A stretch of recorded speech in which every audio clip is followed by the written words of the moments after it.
Vítajte. Dnes sa pozrieme bližšie na jednu bylinku, ktorú asi mnohí poznáme. Pamajoran obyčajný. Alebo teda oregano, ako sa častejšie používa v kuchyni. Presne. Máme k dispozícii niekoľko zdrojov, web Zdravopédiaska, nejaký encyklopedický záznam a potom aj detailnejší text čisto o tinktúre z pamajoránu. Áno, a našim cieľom bude z toho vydestilovať tie najdôležitejšie informácie. O rastline, jej využití a hlavne teda o tej tinktúre, ako sa robí, na čo podľa zdrojov slúži. Dobre, poďme na to. Takže pamajoran obyčajný, latinsky Origanum vulgare. Čo o ňom vieme zo zdrojov? No, popisujú ho ako trvácu bylinu, z čelade hluchávkovitých. Vie narásť dosť vysoko, aj meter.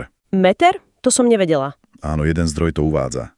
Má drobné listy, kvety také do ružová a rastie najmä na slnečných miestach. Zbiera sa vňať, keď kvitne, čo býva tak v júli-auguste. Použitie, jasné, korenie na pizzu, do šalátov, ale teda aj ako liečivá rastlina, ako zdroja naznačujú. Presne tak. A jeden z tých textov sa potom zameráva špeciálne na formu tinktúry. Vysvetľuje, prečo práve tá. A prečo teda? No, argumentujú tým, že alkohol dokáže lepšie vyťahuť a skoncentrovať účinné látky. Spomínajú silice, flavonoidy, fenolové kyseliny. Aha, takže je to koncentrovanejšie ako čaj napríklad. Vraj áno. A ďalšie výhody podľa toho zdroja sú jednoduché dávkovanie, proste na kvapky. Dlhá trvalivosť, píšu až 18-24 mesiacov, ak sa správne skladuje. A je to univerzálne, dá sa aj vnútorne, aj zvonka. Dobre, poďme k tým účinným látkam a účinkom. Tuto býva zaujímavé. Určite. Zdroje sa v podstate zhodujú, že obsahuje éterické oleje, potom triesloviny. Tie sú na čo dobre? Sťahujú, však? Áno, môžu mať adstringentné účinky. Potom horčiny, tie sú skôr na trávenie, a flavoloidy tie poznáme ako antioxidanty. Jeden text ide viac do hĺbky, spomína konkrétne karvakrol a timol. Presne. Karvakrol popisujú ako látku s antibakteriálnymi a antimykotickými vlastnosťami a timol vraj pôsobí dezinfekčne a uľahčuje vykašľávanie. A ako sa tieto látky premietajú do účinkov, ktoré tie zdroje popisujú? No, je tam celkom zhoda. Napríklad podpora trávenia. To spomínajú viaceré zdroje, že zlepšuje trávenie, podporuje chuť do jedla, zmierňuje kršte v žalúdku, v črevách. Jeden zdroj spomínal aj podporu tvorby žlče, ak sa nemýlim. Áno. Aj to tam bolo. Potom dýchacie cesty. To je ďalšia veľká oblasť. Uľahčenie odkašľávania, tíšenie kašľa. Zdravopédia dokonca spomína bronchitídu, čierny kašaľ. A pri tinktúre sa píše o dezinfekcii horných dýchacích ciest. No a samozrejme tie už spomínané antibakteriálne a protiplesnové účinky. A antioxidačné. Zaujímavé je aj to upokojenie. Zdravopédia píše nespavosť, nervová precitlivosť, text o tinktúre skôr také jemné upokojenie pri strese. Áno, a zdravopédia pridáva ešte močopudný účinok. A čo ďalšie využitie? Videla som tam zmienky aj o menštruácii a vonkajšom použití. Presne, možný potenciál pri bolestivej menštruácii a zvonka kúpele pri vyrážkach, exémoch podľa zdravopédie, alebo tá tinktúra na upokojenie podráždenej kože, hojenie malých hraniek. A ako sa vlastne taká tinktúra vyrába? Jeden zdroj to popisoval celkom podrobne.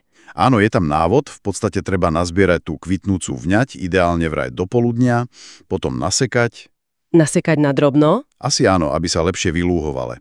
Potom sa to zaleje alkoholom, odporúčajú 40 až 50%, pomer uvádzajú 1 diel byliny na 4 diely alkoholu. Myslí sa hmotnosť byliny a objem alkoholu. A potom sa to nechá lúhovať? Presne. Macerácia. 2 až 4 týždne v tme v uzavretej nádobe. Občas pretretať. A nakoniec predsediť a naliať do tmavých flaštičiek. Dobre, a ako sa to potom používa, tie dávky? Ten istý zdroj odporúča rôzne dávkovanie. Preventívne, povedzme 20 kvapiek 2-krát denne. A pri problémoch? Nachladnutie, nafukovanie? Tam odporúčajú viac, 25 až 30 kvapiek aj 3-krát denne.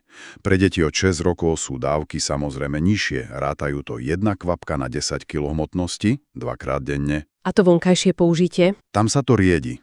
Na kloktanie alebo inhaláciu tak 30 kvapiek do 2 deci vody. Na obklady ešte viac riediť, píšu 1:10. Alebo len pár kvapiek do kúpela. Znie to celkom priamočiaro, ale určite sú tam aj nejaké upozornenia.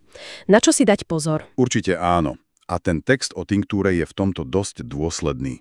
Zdôrazňuje, že počas tehotenstva a dojčenia len po porade s lekárom. Jasné, to je štandard. Potom pozor pri alergiách na rastliny z čelade hluchavkovitých, kam patrí aj pamajorán, a veľká opatrnosť, ak má človek chronické ochorenie alebo berie nejaké lieky. Aké napríklad? Spomínajú lieky na riedenie krvi ako varfarín, lieky na cukrovku alebo prípravky s lítiom.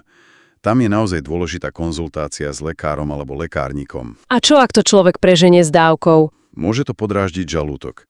A pri vonkajšom použití sa spomína, že koža môže byť citlivejšia na slnko. Čiže fotosenzitivita. Tak nejak. A ešte dôležité zdôrazňujú, že je to výživový doplnok. Nenahrádza to liečbu stanovenú lekárom. Dobre, skúsme to zhrnúť. Čo je teda také kľúčové zistenie z týchto zdrojov? No zdá sa, že pamajoránová tinktúra je podľa nich spôsob, ako získať koncentrované látky z tejto byliny.